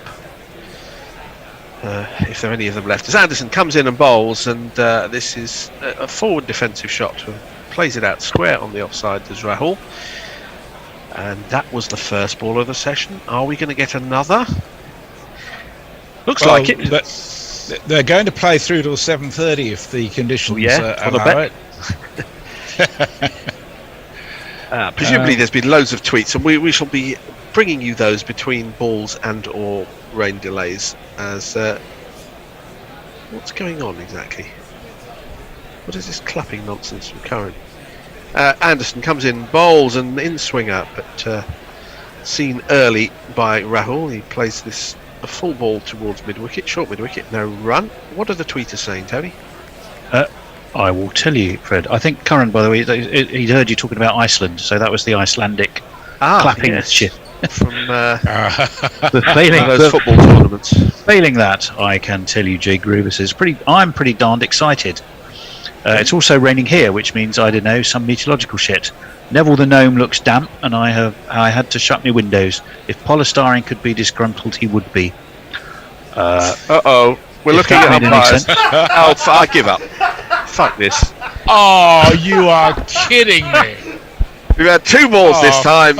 It's raining again, and you know what? Exponentially getting better every time, Fred. So, yeah. We've gone from 1 to 2. By this rate, the whole population of the world will be in hospital by next week. Time for another cup of tea and feet up for Jimmy. It's just... can we get back to Hendo in the second innings in the World Cup final? Because I've had enough of this shit. That's fucking Fuck crazy. off! Just fuck off! Oh. Dear. It's not easy for the batsman, I have to say, to have to keep coming out and going off again. Very protective of his bat is Rahul, because he tucked it under his jumper to make sure it doesn't get wet. Although he's left the handle sticking out. Yeah, he doesn't care about the Which you would have thought was fairly important, but I suppose it's I rather think- for him. Well, the I think he coming went to on the after- umpire and said, shove it up your jumper, and he did. Root is staying out there manfully, going, What the you know, can we just Bairstow's looking miserable as he walks off. Everyone's looking miserable. I don't see any point to this, to be honest. Okay, but here's if you're the listening to competition. us, then at least Gary's not on. That's all. So I here's can a say. competition. How long will it take Sky to leave the Test cricket and go to Old Trafford for the 100? Okay, I've got What's 2 your bet? minutes. You've got 2 minutes. I'll take 3 minutes, even though I think it might potentially be less. Can Fred, I do it in do you wanna seconds? put money I on don't that? know. Well, yeah, I'll so go under the 2 minutes. You're going under 2 minutes. All right, we shall see what happens. 2 magnificent deliveries. Wow. Tedious.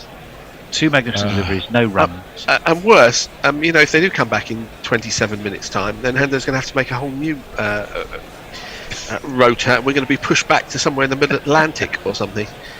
Bermuda Jared time. Kimber just said Rishabh Pant shoving his protecting his bat up his jumper wins him Test cricket of the year.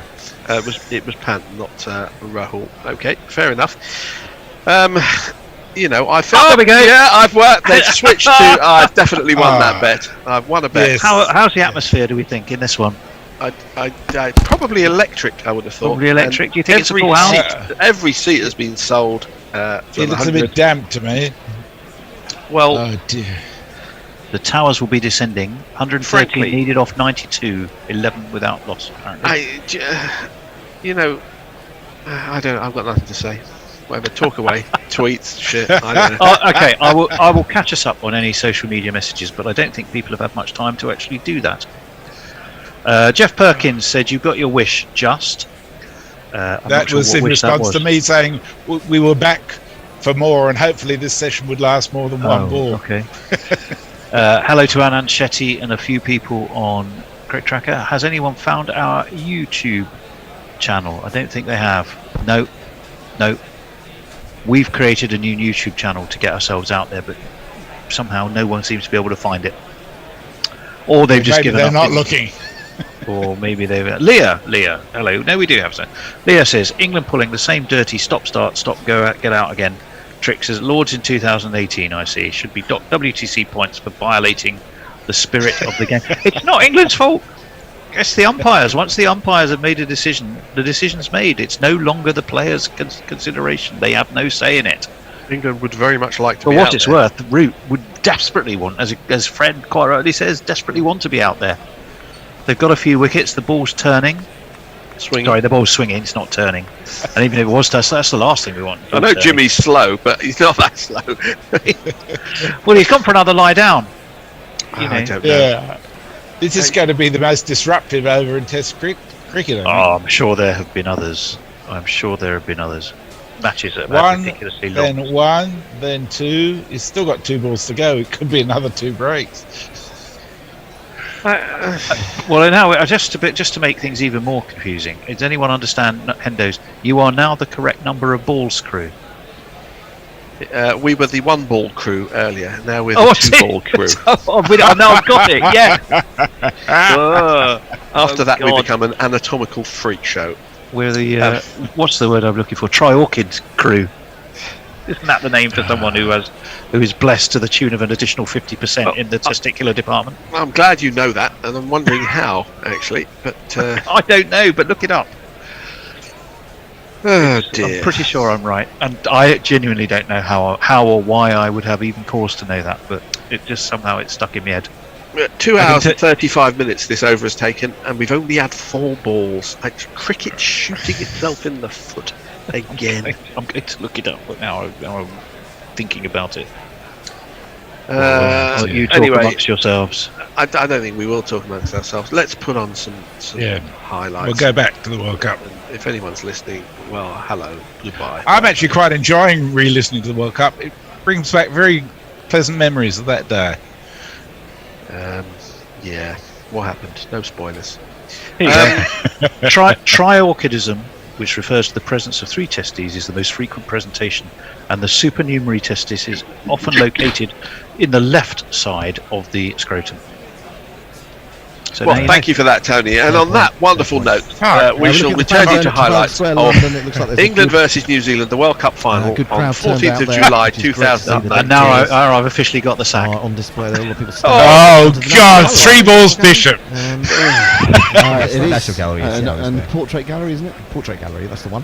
Driven slightly airily, but finding the gap again. Lovely shot by Roy, and that runs away in front of the mound stand for 4 more.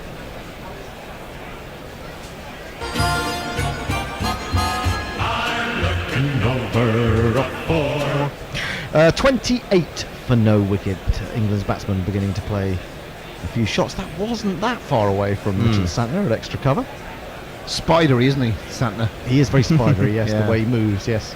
Indeed, you could imagine that he had 8 limbs rather than the 4 that he does have. That'd be cheating, wouldn't it? That would Needed be a whip. cheating. Just That's the flick a point. whip from his It wouldn't just hand. be left arm Catch round that the ball. wicket, it would be... And that's why spiders don't play cricket. cricket. They're not allowed. No, right, exactly.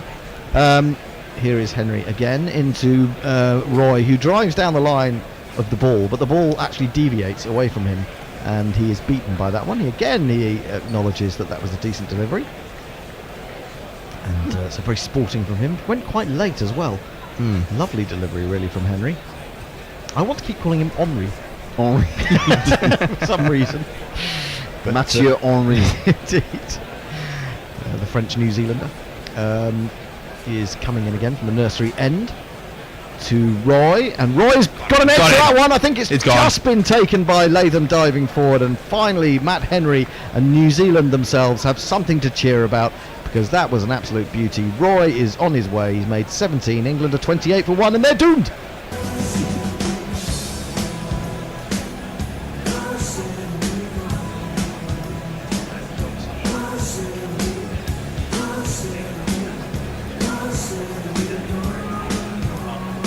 These really are good bowling conditions, aren't they? That's found quite a significant edge, and it's just... Tony, your mic's still open. Gets his gloves underneath that one. But that previous ball that he played out, and you're playing hard out in front of your pads. That's not the way to play on this pitch either. You've got to play it under your nose. You've got to play it Kane Williamson style.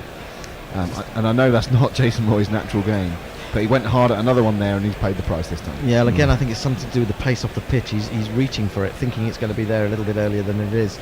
Anyway, he bumps gloves with Joe Root as he comes into the long room. Joe Root disappears from the long room, and that'll be a big disappointment from Jason Roy. But of course, he could have been out first ball. He got away with one a little bit. Yeah. And Root is on his way. His voice is high-pitched and ginger hair like a picked, but massive runs he has hit, so there's that. Introduce yourself. Joe Root. Introduce yourself. Joe Root. Introduce yourself. Joe Root, that's me. It is Joe Root, and he was being interviewed before the start of the play today, and I'm not sure what's gone on with his hair, but it honestly looked like someone had taken a thatched roof off a cottage, dyed it bright yellow, and stuck it on his head. Very strange. Just adding a bit of colour to the miserable day in weather outside. Well, I suppose That's so. all it is. Colour, yeah, but it was the It was the texture of the hair that was so disturbing. It's the ones that you want to stand out in a World Cup picture. If you're holding a trophy, you want to be the one that stands out. Oh, I see. Yeah, possibly. That could be part of it. Yeah, it could be it. Or it could just be a lot of product. Could be. TV umpire. So Roy isn't the smartest in the England lineup. Who is? I'd go for Root or Morgan. Let's see how they bat here today. And I like this one from Ravi Nair. I wonder if Bolt's dressing room nickname is the same. That deserved a laugh. Don't get it. Henry into Root. This one moves away from him down the hill. He gets enough bat on it to jab it into the offside square, and there is no run. Usain Bolt. So you got Bolt. Oh. And his dressing room name was Usain, which would make it Usain Bolt. Oh, I see. Yes. Okay. All right. I'm with you now. Excellent. Just about. Good catch by Latham, picking that up off his toes, really. It's, again, it was. I mean, it's sort of a bit of cross-seam delivery that just seamed off the pitch slightly, and the footwork wasn't as strong as it needed to be. Bowls to Root again. Root is forward to this one and pushes it back to the bowler. Henry then striking first, as he did against India. Is that another of the many omens that we keep seeing in this game? 28 for 1 after 6. New Zealand made 241 for 8. Well, New Zealand have definitely deserved that wicket. Yeah. Been a bit unlucky that first ball, really, not to get Jason Roy off the top of it. It was a very marginal call. Got away with it that time, but he didn't get away with one that he pushed very hard at in that over. Now, I was curious, as Jason Roy's gone off, Aleem Dar, who presumably is the third or fourth official, I imagine, standing just the other side of the boundary and is saying something to him. Saying something like, don't be a prick. Exactly, yeah, check your attitude. I didn't see anything wrong with his attitude there. Did anyone see anything wrong with that? Bolt bowls to Bairstow. Bairstow drives, lovely fluent shot, but well fielded by Williamson up there at mid-off. I'm not sure what that was all about. Seems unnecessary. I imagine it's more he's probably due to come out to talk to the umpires and happen to be in the boundary. Is he just saying bad luck? I wouldn't say that to Jason Roy. He's saying, I should have suspended you to score more than 17 runs. It looked rather schoolmasterly the way that Aleem Dar addressed Jason Roy there. As if to say, look, just check your behaviour, rein yourself in. Bolt bowls comes off the thigh pad of Bairstow. He's looking to turn it into the onside, but there is no run. Bolt none for 16. He's into his fourth over now. Racing in. He's got a quick run up. Everything he does is quite quick, isn't it? Quick arm. The arm is quick. It's and he gets that lovely swing. He's a great bowler to watch. Really is. Here he is now, scampering in once more. Bowls to Bairstow. Bairstow lets the one pass. It swings down the leg side. That will be a wide. Good work by Latham, diving away to his left. Wide. So that there's nothing more than one wide. And he'll move to 29 for 1. A couple of his deliveries have done more than he was expecting as well. The one that sort of nutmegged Jason Roy earlier on, almost bowled him, but it did way too much and was quite a way down the leg side by the time it passed. You'd like that one to have started around about just outside off stump, wouldn't it? Yeah, but it never works that way, does it? Not often. He's in again, bowls to Bairstow. That's a lovely ball, but it's also well hit by Bairstow, who then just strolls down the pitch after dismissing that through mid-on, all the way along the ground for 4.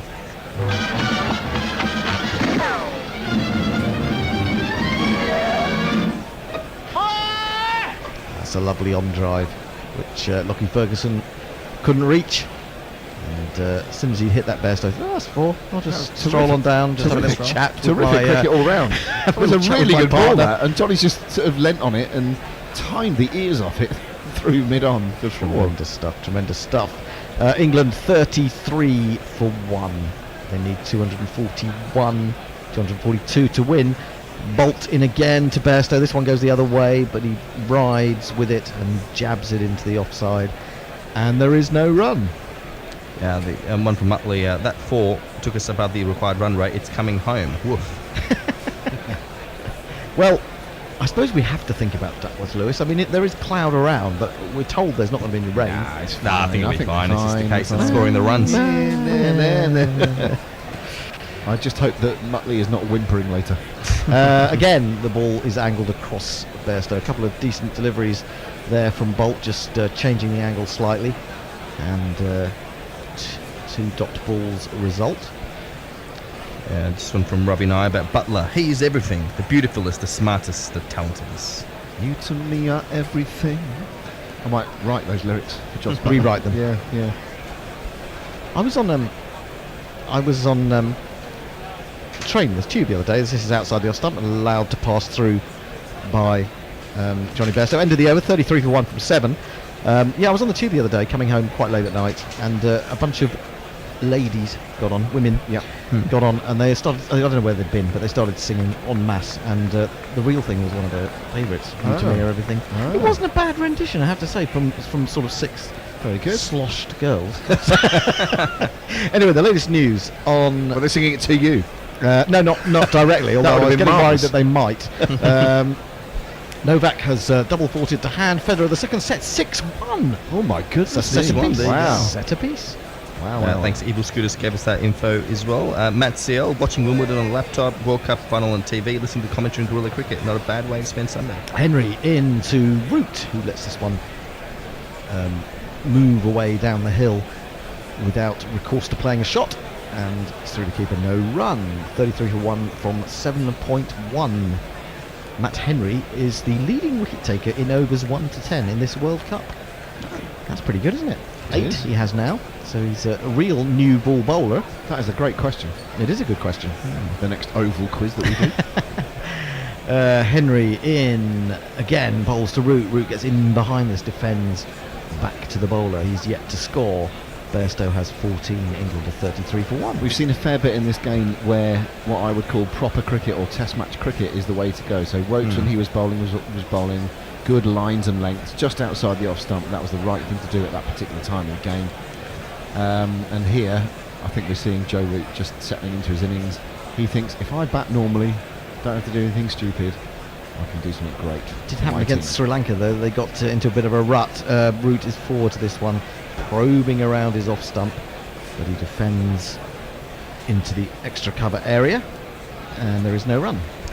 Jay Grover, hated Fido Dido, almost as much as I hate Grubby's shortage twat belt. Oh right, is that? Do you have a belt on? I do have a belt on. Yeah. Oh, I see that. We see this. It's very colourful. That is a very. I don't know. Is that hipsterish? I don't know. I'm not sold on that belt. Someone bought it for me. Not sold on it. Someone I'm not trying to sell it to you. Someone managed to sell it. This is a bit of a leading edge from Root as he comes forward to this. He's going to get his first run though, as it skews away through extra cover, and England move to 34 for 1. Do you know what troubles me most about that is that Jay Grover is watching me. Yeah, that is very worrying. It's covered pretty well as well, I'd say. And the fact he's been dreaming here and there as well. Maybe you'll pop in this time around. I think this Facebook Live thing's, reached a point of no return. I think maybe we should just go back to being anonymous. I'll be in your dreams tonight, Jay, whether you like it or not, with my belt. Oh, God. Henry into Bairstow's beaten by that one. Lovely delivery that went away late in the air. He aimed a drive at it, but unfortunately for New Zealand, they couldn't quite find the edge. This is marvellous bowling. Look how late that has gone. Absolutely beautiful. Really extravagant movement, isn't it? We've seen quite a few today where the ball's gone past the edge and you think that must be out because it's moved so much after it's gone past the bat. But it's that sort of day at Lord's. It's muggy, it's overcast, it is a swing bowler's dream. Jimmy Anderson will be in the crowd somewhere thinking, God, lads, I wish I hadn't given up. Well, he did say this morning, I heard him on the radio saying, it's bowl first game, but it's a bowl all day game as far as I can see. Outside of the off stump, left by Bairstow. That's the end of Henry's fourth over. He has figures of 1 for 13 after 8 overs in reply to New Zealand's 241 for 8. England are 34 for 1. From Facebook Live, hi Vijesh, hi Ranjit, thanks for joining us on Facebook Live. Hello, Vijesh, Arthur Shire, of course, Spiders play international cricket. Alan Spider Mullally remains the best left-arm quick bowler in my lifetime. Isn't he some sort of Brexit-loving UKIP sort of fella these days? I don't know, but I know he stayed for a week at Ian Pearce's house. He's got a lot of L's in his name on it, I'll give him that. Yeah, he's got 4 in his surname. A lot of L's, not so many limbs. Anyway, 34 for 1. There are people on the top of the grandstand. What are they doing up there? It's like the Sydney Harbour Bridge. It is. What else going on? Maybe they think a ball's going to go up there eventually. Exactly. That'd be a good job to have, just watch the cricket. Pretty high up there, isn't it? It's a pretty good view. Yeah, I think those. As long as you've got provisions. Those tickets are about 230 quid. What about the toilets though? Oh no. Let's not think about that. Oh no. Bolt continuing into his 5th over. Bowls to Root. Root drives. Nice shot. Finds the gap. Didn't really overplay it. Certainly going to get one. Williamson does brilliantly to get round. and prevent anything more than that, because that could have run away from him. Good fielding by the New Zealand captain. So Root moves to 2, England to 35 for 1. Evil Scooters, what? Not going to argue with the umpires about being given out, referencing Roy, of course. Why do you think all these people came to see you play? Yeah, exactly. We want controversy. Yeah, as Stuart Lee is fond of saying in his sets, he said, "You paid to see me, and I am me. So if there's a problem, it's not on this side of the stage." Yeah, good point. Bolt into Bairstow, right across him, and that one did seem to gather pace off the pitch and fly a little bit through to Latham. So it was a ball that wasn't aimed at coming back, it was the one that kept going. Bounce. What was that? Bounce. I thought it was going to be ditching bounce, but it wasn't. It was sounded like Mog. Yeah, I think that was a kind of a Napalm Death version. Yeah, I think so. Bolt again then, in from the pavilion end, bowls to Bairstow. Bairstow's onto the back foot to this one, and plays it comfortably into the offside. And there is no run. 35 for 1. Root has 2. Bairstow has 14. The man to go, Roy, caught behind off Matt Henry for 17. So how are New Zealand going to force this? Because it is New Zealand's game to force, isn't it? England don't necessarily have to do anything special. New Zealand are the ones who have to bring something different to the game. What are they going to do? Good question. Driven by Bairstow on the up, closing the face, but Bolt manages to stop it, stooping to his left in his follow through. And there is no run. Do we get Mitchell Santner on early? Have a little look at him. Still say Lockie, I'd say. So with the extra bounce he brings in, it could be one that could pick up a quick breakthrough. Maybe Lockie one end and Santner the other. Well, I certainly think that if they can get through one of these and they get Morgan in, I think they need to bring Lockie on to bowl him a few bounces, because he's been a bit remiss against the short bowling. Now this is a short arm jab played well by Bairstow, away through square leg, down the hill for 4 runs. 1, 2, 3, 4. I think the problem for New Zealand is, while they're bowling well, when there is a slightly loose ball, England are taking toll of it, aren't they? So they're keeping the board moving and they're not giving them a chance to get on top, whereas New Zealand seemed to decide that it was a difficult pitch to score on. This one again flies a little bit as Bairstow leaves it outside the off stump. That's the end of Bolt's 5th over. He's been unsuccessful so far, none for 26. England are 39 for 1. Good carry there as well.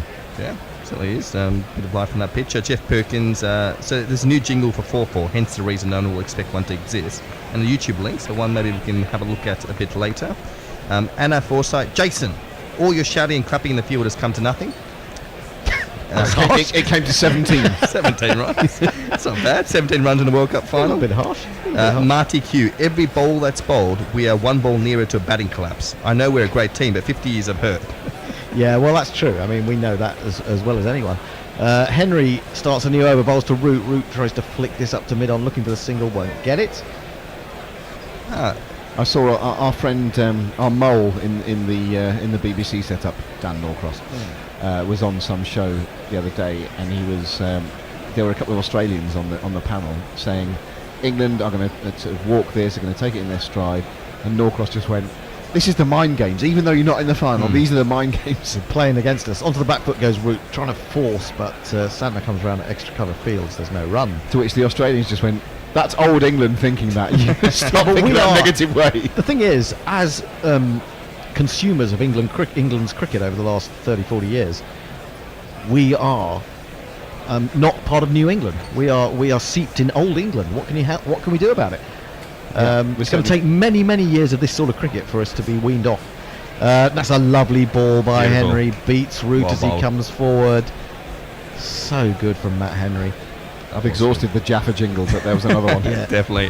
Just going back to the Roy dismissal, a couple of comments about Alim Dar being on the field. So apparently, umpire, according to Seagrave Sub, umpire Mr. Dar was asking Roy to wait before the boundary rope while they checked for the no ball.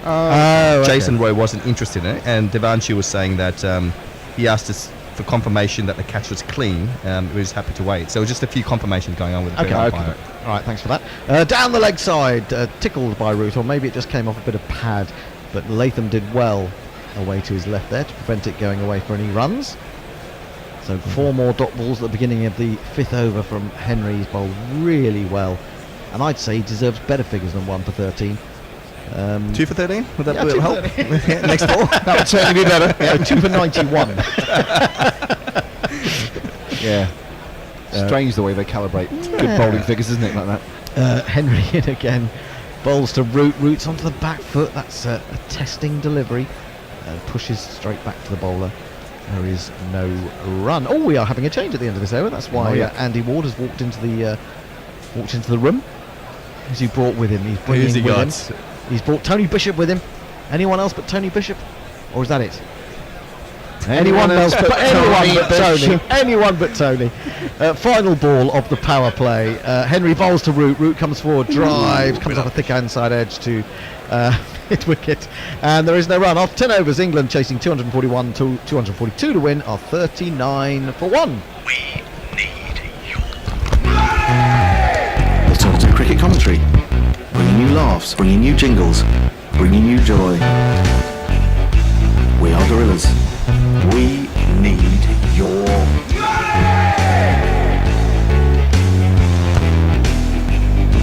Patreon.com/Gorilla Cricket.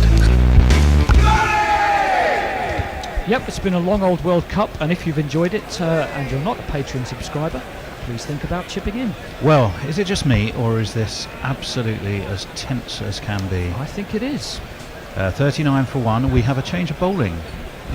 On Bastille Day, it is Monsieur Le Grand Homme. Oh, is that why people were talking French early on? Oh, it could be. Could be. I turned to look, but I was gone. I cannot see my own reflection now. My body's gone, my face is gone. Here comes the Grand Homme. Just a gentle away swing, and Bairstow is able to leave it through to the gloves of Latham. The voice to my right was Andy Ward, who is manning the jingles. I am. And to my left, long tall Steve, who is in charge of all things tweet. Good afternoon, everybody. And back again, in comes the Grand Homme. Uppishly, Bairstow didn't get to the pitch of that, perhaps just a little bit slower as he was looking for the drive, and well, he kind of really just let it hit the bat really, but the bat was stretched out away from the body. Interesting move from New Zealand. And they want to up it take the pace right off with the Grand Homme as Yep. soon as the power play was over. They did, and they're looking to frustrate these two. It's a terrific spell by Bolt.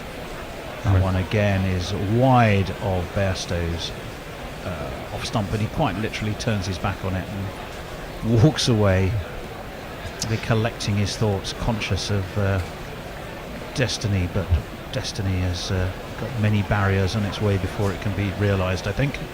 A little word Extend from that metaphor a bit more. Yeah, I don't think I can. I don't think as far as it can go. In comes the Grand Homme onto the back foot.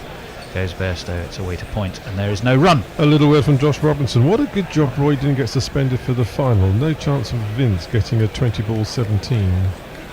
And nicking off. Yeah, so there you go. You had a fairly Vince-like. It was a Vince-like innings, yes. And actually, to be fair, Roy was lucky to get to his 17 because he was lucky to get to 1. Yes. He was hook, line, and sinkered off the very first ball of the innings, wasn't he? As this one is more onto the legs of Bairstow. He pushes it into the onside, but there's a man there and there's no run. Some slightly bad news. We've lost Pirate Bradshaw. He's off to listen to Ireland versus Zimbabwe T20 commentary. Hipsters. Hopefully Sterlo will. It's only the World Cup final. Slam a few. He's been in absolutely incredible form as Paul Sterling against Zimbabwe. De Grand Homme will complete his first over. I think that's a drop. It is a drop. It was batted straight back to him. De Grand Homme on his follow through, it came at him pretty quickly, but it was at the most catchable height you could imagine, and he's put him down, and it's a maiden over. Way up in the sky, little darling. And if it falls, I'll pick it up. Just pick it up, mate.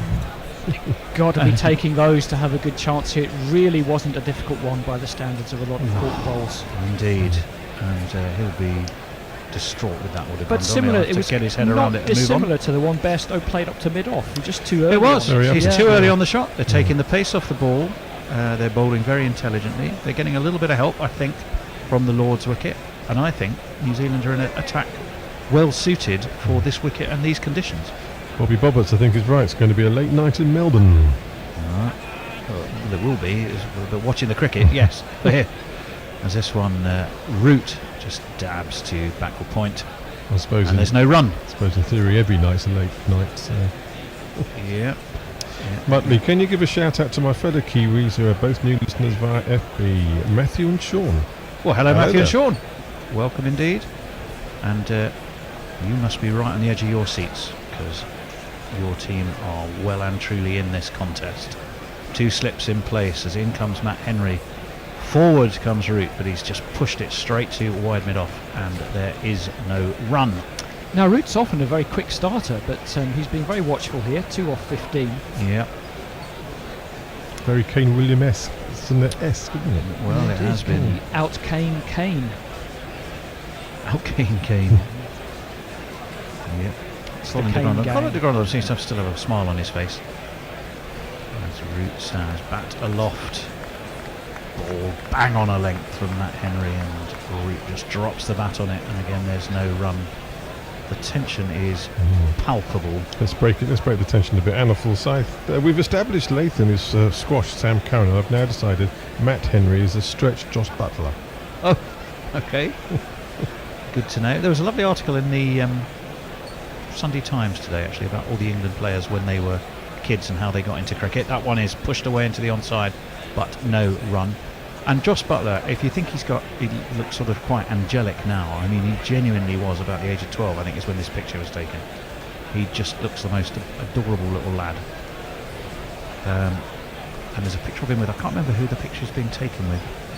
Somebody pretty famous. I'd have to go back and have another look. I just can't remember right now. We're having a look at a replay of Matt Henry's opening spell today, and the number of times he beat the bat was incredible. That one is short and wide, and Root was looking to cut, and he wasn't able to, and it was through to Latham. And England getting frustrated. He nearly chopped on. England are getting frustrated. They need to get their heads straight. They need to realise that they're still winning this game at the moment. They are still winning it. They just need to maybe just get through another 4 or 5 overs. Yeah. It's only going to get easier. Well, the weather should also work slightly in their favour. I think the sun's going to come out more and more as Henry turns at the top of his mark. Full, and it edged. Root was looking to work him away to square leg, and he ended up squirting it to point. And I really don't think he knew a whole lot about it. It's another maiden over. 2 in a row. 2 maiden overs consecutively and following each other at the same time in a row. Good afternoon to Tim Lucas on the beach in Bahia, quite possibly the only person in Brazil listening to guerrilla cricket. You never know, although if there is anyone else in Brazil listening to us. It's a big country. Yeah, I was going to go and say hello, but it is, as you rightly say, a big country. Well, goodness knows, we're looking at a fair amount of blue sky now above Lords.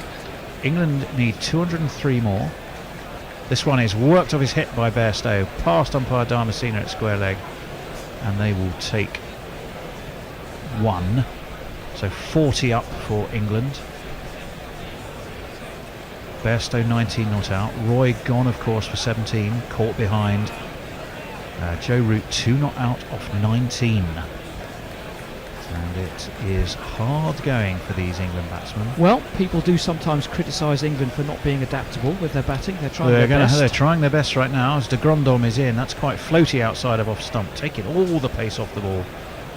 And Root rather bottom of his bat edgily. I think he wants another steers one. Away. I think he's saying he wants another bat. I wonder if he really needs that, or if it's just psychological. Interesting field, mid on, mid off. All the straight fielders are up, so you know he's almost daring them to go over the top. Yeah.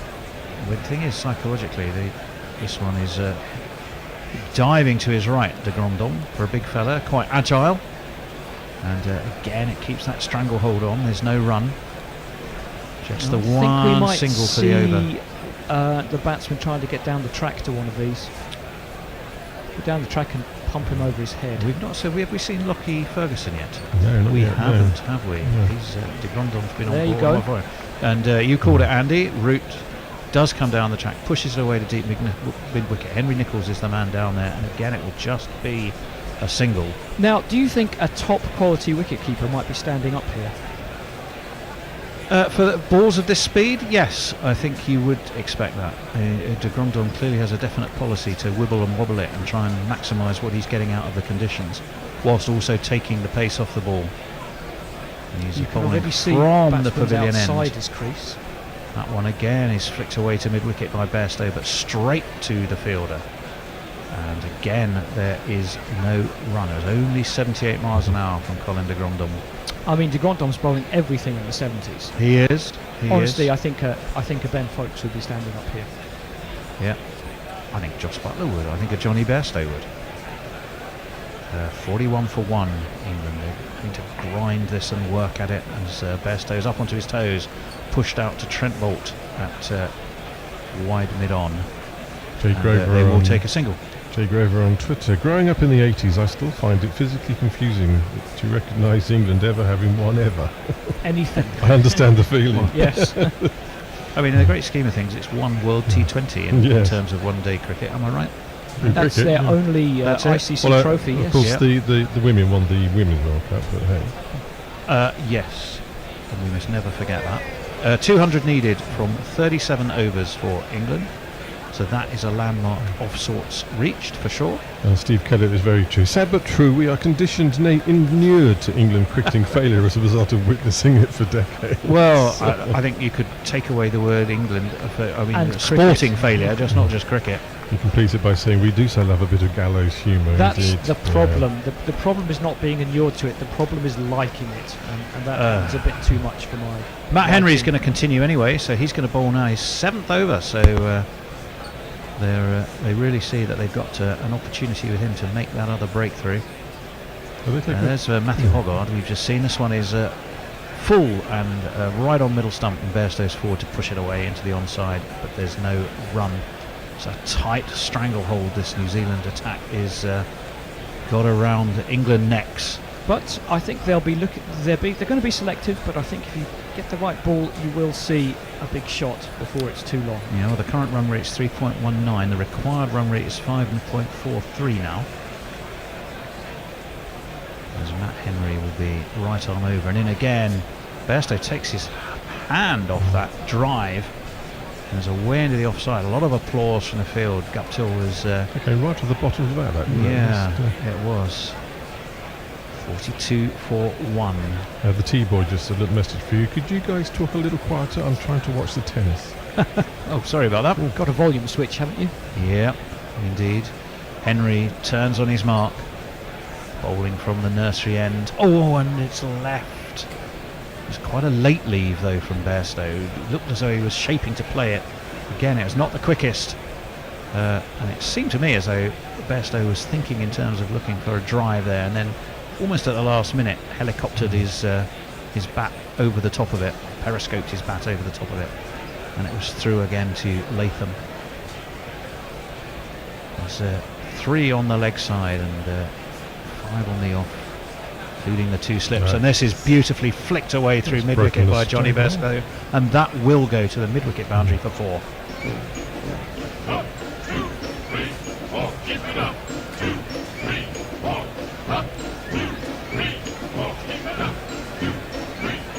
And that's just good patient batting. He waited for the ball he could hit and then put it away. It was the first time, really, for a long time, I think, that Matt Henry had strayed onto that leg side. I mean, Henry's in his 7th over. He's going to get a little bit tired. Well, he will on. Bairstow's is very, very strong off his legs, and he's going to have to take him off after this, isn't he? He'll need him for later. Well, let's see what happens as he's in.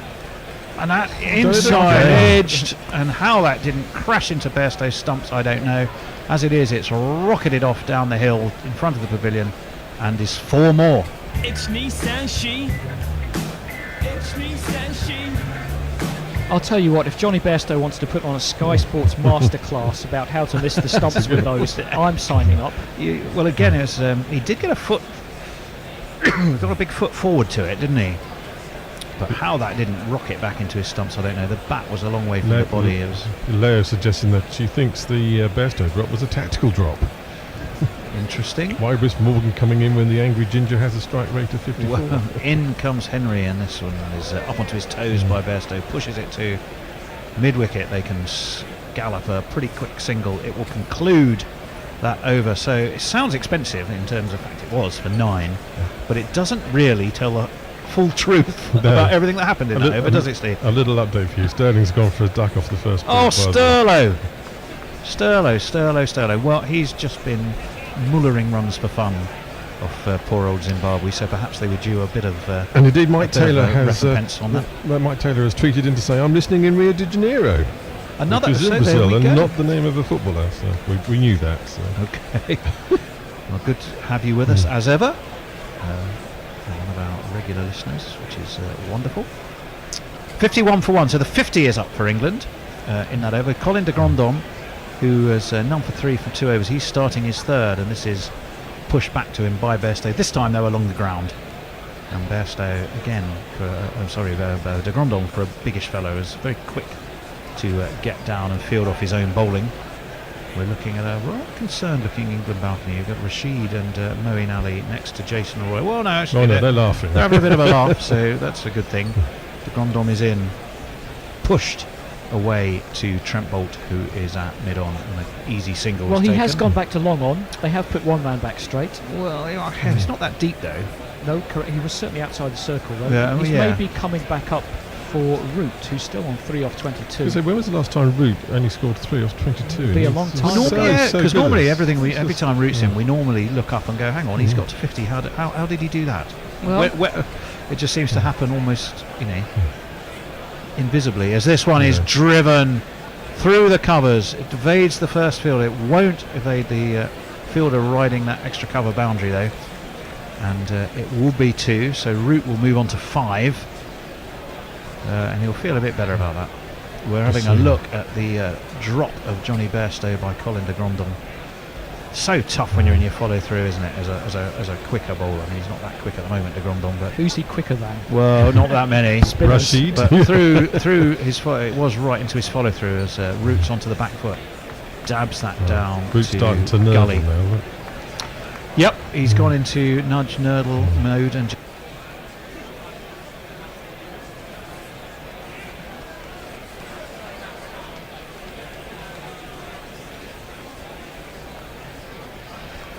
Well, we are back with some news, but I'm afraid it is not good news. The news is that the play has been abandoned for the day at Trent Bridge. It was decided that play would not be able to be resumed by umpires Goff and Kettleborough and their team. So James Anderson's over, which took 2.5 hours until play was until the last rain break, has now taken 3 hours and 15 minutes, and will end up taking 11 hours. 8 hours, 19 hours, 19 and a half hours to complete, which is possibly the longest over in Test cricket history. Excuse me. But we will resume tomorrow if the weather holds, because the weather forecast for tomorrow is not good, with England having been bowled out for 183 and India 125 for 4, having been 97 for none in the start of the last over before lunch. They lost Rohit Sharma hooking down long leg's throat. Cheteshwar Pujara and Virat Kohli caught behind in consecutive purlers from James Anderson, who equalled Anil Kumble's record of 619 test wickets, and Ajinkya Rahane running himself out. KL Rahul is holding things together on 57 not out on his return to Test cricket after 2 years away, and Rishabh Pant is on an so far entertaining 7 not out. Join us again tomorrow at 10:50 a.m. UK time, weather permitting. Keep an eye on our social media feeds for news and all of that, and keep an eye on our website for all of the news and features articles that are going up from our team of newly acquired writers, and on our social media feed as well. They're doing a fantastic job. But join us again tomorrow for, we hope, a resumption to this interestingly poised test match. But until then, from everyone here at Guerrilla Cricket, it's goodbye. Guerrilla Cricket. Whoa. Guerrilla Cricket. Whoa. Guerrilla. Take guard, man the barricades, patrol the cover boundary. At last the time has come, this is a cricketing emergency. Hear this call to arms for every cricket revolutionary. Take up your bats and stumps for the test match insurgency.